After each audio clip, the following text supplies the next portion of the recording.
Narodna pripovetka Vetar i sunce. Jednom su se sunce i svirepi severac prepirali koji je od njih dvoje jači. Dugo su se tako prepirali i najzad odlučili da isprobaju svoju snagu na putniku koji je u to vreme jahao velikim drumom.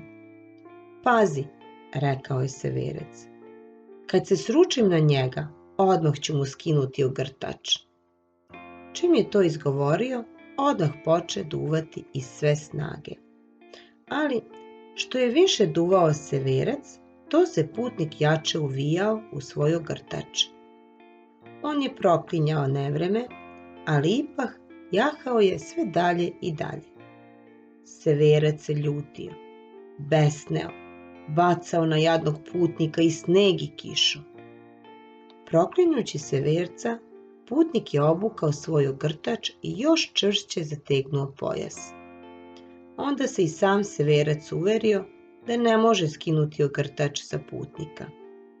Sunce, videvši nemoć svog protivnika, nasmešilo se, izvirilo iza oblaka, ogrejalo i osušilo zemlju i jadnog polusmrznutog putnika.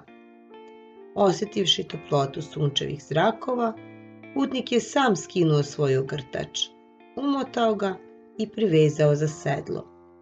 Vidiš, reklo je onda sunce svirepom severcu, milošću i dobrotom može se mnogo više uraditi nego ljutnjom.